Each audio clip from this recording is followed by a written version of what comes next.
আপনি কি জানেন ভ্লাদিমির পুতিন শুধু রাশিয়ার প্রেসিডেন্টই নয়, বরং বিশ্বের অন্যতম আলোচিত এবং প্রভাবশালী এক নেতা।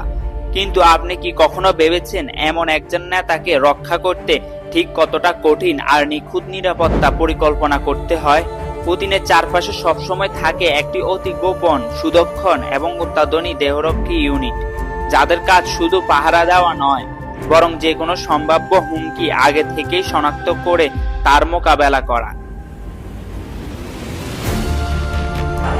পুতিনের নিরাপত্তার দায়িত্বে রয়েছে ফেডারেল প্রোটেকটিভ সার্ভিস, রাশিয়ার একটি এলিট সিক্রেট সার্ভিস। এই ইউনিট সরাসরি প্রেসিডেন্টের নিরাপত্তার দায়িত্বে থাকে এবং এদের কাজ, কর্মপদ্ধতি ও সদস্যের পরিচয় অত্যন্ত গোপন রাখা হয়। এদের মধ্যে একটি বিশেষ শাখা রয়েছে যারা সরাসরি প্রেসিডেন্টের কাছাকাছি থাকে, যাদের অনেকে প্রেসিডেন্সিয়াল গার্ড নামেও চেনে। প্রেসিডেন্ট যেখানে যান সেখানে এই ইউনিট সবার আগে যান। তারা এলাকায় স্ক্যান করে সম্ভাব্য বিপদের পূর্বাভাস খোঁজে এবং পুরো পরিবেশকে নিরাপদ করে তোলে। পুতিন যখন মানুষের মধ্যে চলাফেরা করেন, যেমন কোনো জনসভা বা সংবাদ সম্মেলন, তখন চারদিক থেকে তাকে ঘিরে রাখে প্রশিক্ষিত দেহরক্ষীরা। তারা নির্দিষ্ট কৌশলে হাঁটে, যেমন সামনে, পাশে ও পেছনে, যেন সব দিক থেকেই তিনি সুরক্ষিত থাকে। অনেক সময় তারা হিউম্যান শিল্ড হিসেবেও কাজ করে, বিপদ আসার আগেই নিজের শরীর দিয়ে আঘাত প্রতিহত করতে প্রস্তুত থাকে।